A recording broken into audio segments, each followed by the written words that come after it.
Hi everybody, this is Alchemist2 and I'm back again with another movie review. Actually, this is only part 1 because it's a rather long film.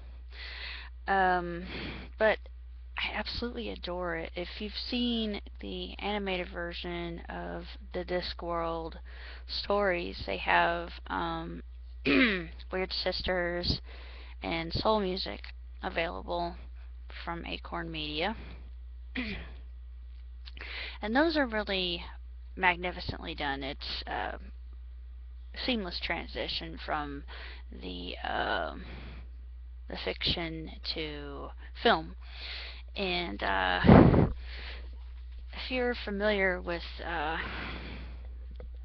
stories becoming movies, it's really difficult to get characters to match the imagination of whomever's reading the book. And one of my favorite examples of this is Cloud Atlas. And Cloud Atlas is really a sensational film. And this is in the same rank as that, but this isn't Cloud Atlas. This is a funnier film, and it's got Terry Pratchett's hallmark humor that we're so used to, his satire, his sarcasm, his wit, his puns. Like he has his own definition of insurance, and he actually calls it insurer ants.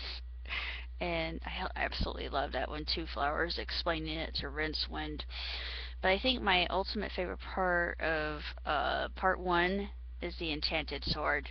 I just love the Enchanted Sword. This is so hilarious. And of course the dragon and the the scene with the dragon is also another favorite. I just thought it was so beautiful, and there are a lot of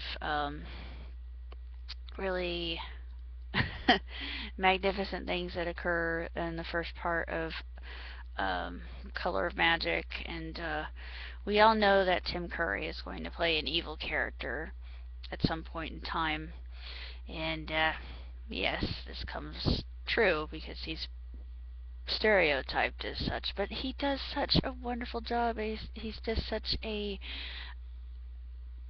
fantastic villain. He is just stellar. He's phenomenal. I couldn't see anybody else but Tim Curry playing that role and that voice. Oh, Lord, that voice. Oh, it's the kind of voice that girls dream about, especially hot-blooded American girls like moi. Hubba hubba hubba hubba. Okay, stop it. Stop. Stop. Okay, okay, I'm done. I don't need to fangirl anymore over Tim Curry. Tim Curry. Sorry. Stop it. Anyway, I'm going to read the back of it because my explanation of part 1 of Color Magic is very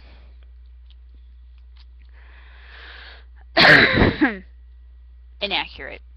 And their depiction and their synopsis is far better than what I could ever give you. So, basically, the back of the digital casing, which I really like, it says, "Soar beyond your imagination." And it says right here, "Some wizards are born heroes. Guess which one is it?" Well, this is my little add-on. That would be Rincewind.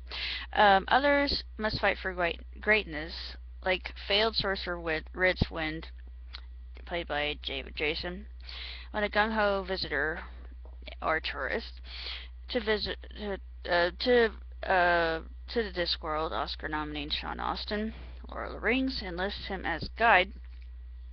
Rincewind learns the only way he can take on the dark wizard Triman, Tim Curry, of course, and restore balance to the troubled land. Based on Terry Pratchett's classic story, this adventure is packed with angry druids, barbarians, fire-breathing dragons, and mountain trolls. And of course you have the librarian orangutan too, which that was an added bonus. I thought, yay, he's in this. I can die happy. Featuring Christopher Lee as the voice of Death. A tremendous choice, I might add. Color of Magic proves that wizards need only one spell, so long as it's the right one. And they talk about how the Octavio, the ancient book of magic that's chained in the wizard's unseen unseen, they call it the Unseen Academy, and it's rumbling and grumbling and roiling and flailing and just going through a tantrum of sorts.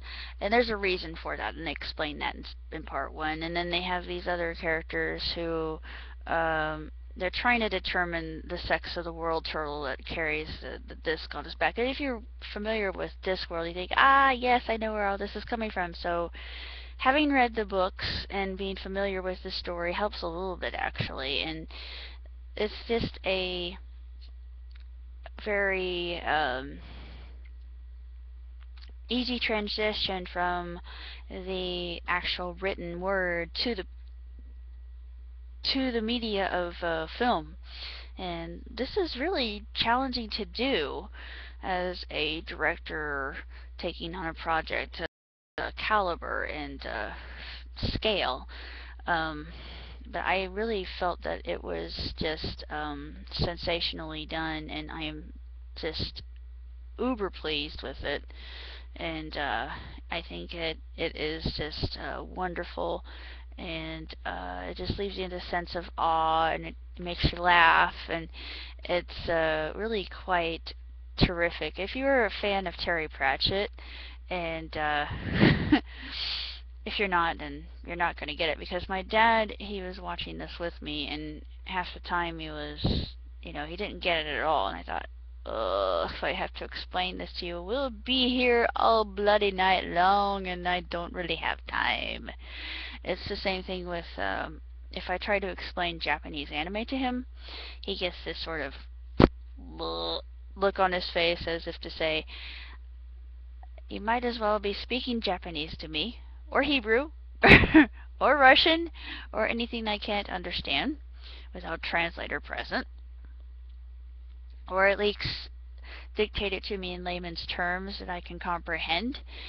I think I was speaking English to you before, Dad. What did I do that was incorrect? How have I erred? But just look at him, I think, I am speaking English to you. How can you not understand?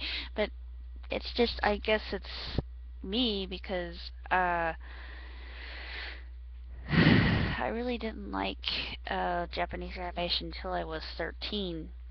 But Terry Pratchett has been in my life ever since I was a little girl, so it's something I grew up on, and something I've always enjoyed, and I've always been an Anglophile, so if you're an Anglophile, you probably will enjoy this, because it has that typical British wit, and of course this is just so much fun. It's very entertaining, and I've only done part one, and at the end of part one, quite a few things have already occurred, and Rincewind and Two Flower, they're out in a spaceship, and they get to see this star, and of course the world turtle, she's hurtling toward it, just swimming as fast as she sees a sea turtle, so she's just kind of doing the breaststroke, constantly moving toward it in a very focused